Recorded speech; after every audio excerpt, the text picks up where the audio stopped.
Olá, povo de Deus, sexta-feira, 30 de junho de 2023, 12ª semana do Tempo Comum. Nossa reflexão de hoje é a partir de Gênesis 17, versículos 1, de 9 a 10 e 15 a 22, e Mateus 8, de 1 a 4. Abrão tinha 99 anos de idade quando o Senhor lhe apareceu e lhe disse: Eu sou o Deus poderoso.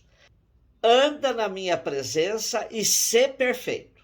Deus disse ainda a Abrão: guarda a minha aliança, tu e a tua descendência para sempre. Esta é a minha aliança que devereis observar, aliança entre mim e vós e tua descendência futura.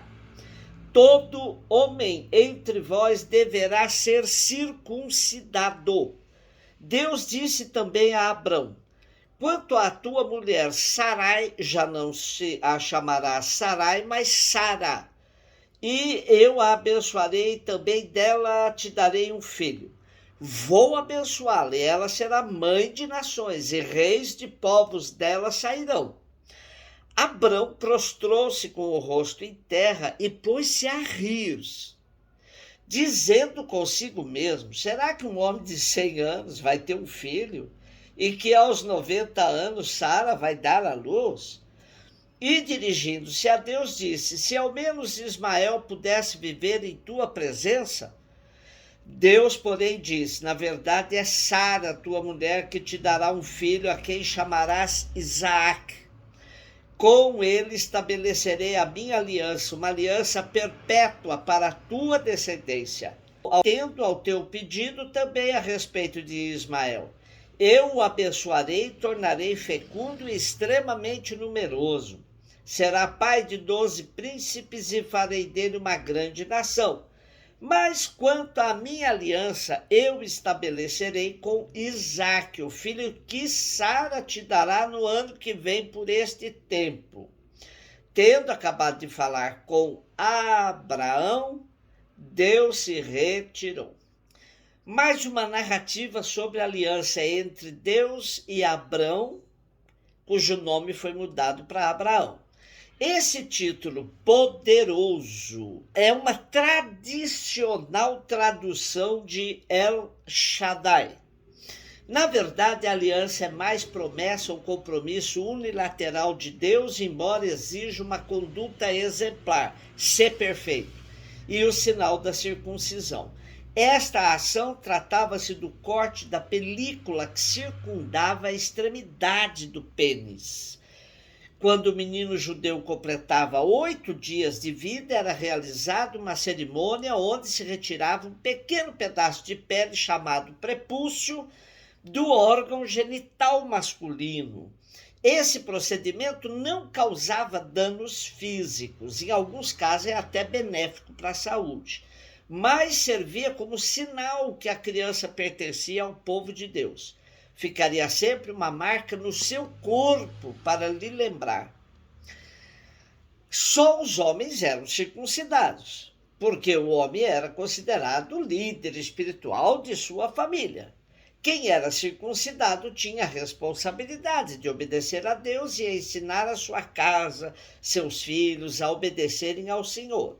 As mulheres não eram circuncidadas, mas também faziam parte da aliança, juntamente com seus pais, irmãos e maridos. Abrão, prostrado diante de Deus, recebe a renovação da promessa de uma numerosa descendência. Deus muda-lhe também o nome de Abrão para Abraão, o que significa que o patriarca está completamente submetido a Deus. O Senhor também muda o nome de Sarai para Sara. A partir de agora, ela é destinatária de uma bênção em referência à sua fecundidade. O bom senso humano diz que Ismael pode ser o destinatário da bênção, dada a esterilidade de Sara e idade avançada, tanto dela como do marido. Mas os caminhos do Senhor não são os nossos caminhos. A aliança está reservada ao filho do riso, Isaque. Mas a figura de Ismael, filho de Agar, é uma afirmação da ação salvadora universal, Também para ele, Deus tem uma promessa de bênção, de fecundidade e de domínio real. Mateus 8, de 1 a 4. Tendo Jesus descido do monte, numerosas multidões o seguiam. Eis que um leproso se aproximou e se ajoelhou diante dele, dizendo: Senhor, se queres, tu tens o poder de me purificar. Jesus estendeu a mão, tocou nele e disse: Eu quero, fica limpo. No mesmo instante o homem ficou curado da lepra. Então Jesus lhe disse: Olha, não digas nada a ninguém, mas vai mostrar-te ao sacerdote e faze a oferta que Moisés ordenou para servir de testemunho para eles. Terminamos de ler os capítulos de 5 a 7 de Mateus, onde vemos o grande sermão da montanha que nos revela o Messias como homem da palavra. Agora, no capítulo 8, Mateus nos apresenta o Messias como homem das obras.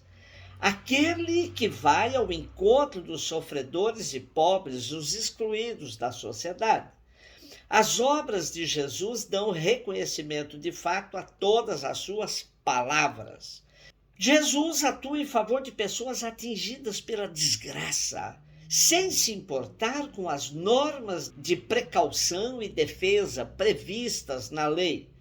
Toca o leproso, o que rigorosamente era proibido por lei. O leproso pede para ser purificado, pois sabia que a sua doença era considerada fruto do pecado e expressão de impureza legal. É por isso que Jesus manda o leproso ao sacerdote, que tem de verificar a cura. O gesto do leproso, que chama Jesus Senhor e se prostra diante dele, significa simultaneamente reconhecimento da divindade. Os milagres de Jesus nos revelam o cuidado que ele tinha com a reintegração dos marginalizados na sociedade. Sendo assim, Jesus resgatava a plena cidadania de cada um daqueles enfermos que não podiam participar de nada na sociedade e no templo. Jesus subvertia a ordem estabelecida, revelando que a lei que declara alguém puro ou impuro era profundamente injusta. Ao invés de continuar com a prática desta lei, Jesus mostra que o mais importante é que a pessoa fique curada. Vivemos hoje uma reinvenção da lei do puro e do impuro, onde os preconceitos vão demarcando as linhas da cidadania de uma sociedade excludente.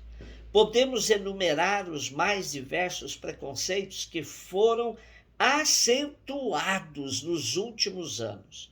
A misoginia, ou seja, a aversão à mulher, a declaração de que ela é ser de segunda classe, o racismo, onde, sobretudo, os migrantes são taxados de pessoas indesejáveis, como os haitianos, os venezuelanos e outros. A cor da pele, onde os pretos são rejeitados por uma elite branca. Os preconceitos por causa da orientação sexual, erroneamente chamada de escolha sexual. Ora, a orientação sexual é própria do ser humano e não fruto de uma escolha. Daí que a homofobia se constitui, além de preconceito, fruto de uma ignorância sobre a questão de gênero. Porém, o denominador comum de todos os preconceitos se chama aporofobia, que se constitui na aversão aos pobres. Assim, a mulher, o preto ou a homossexual, os migrantes, na verdade, são rejeitados antes de tudo por serem pobres. Observemos a prática de Jesus e, seguindo-o, vençamos todos os preconceitos que nos classificam e nos separam. Um beijo no seu coração.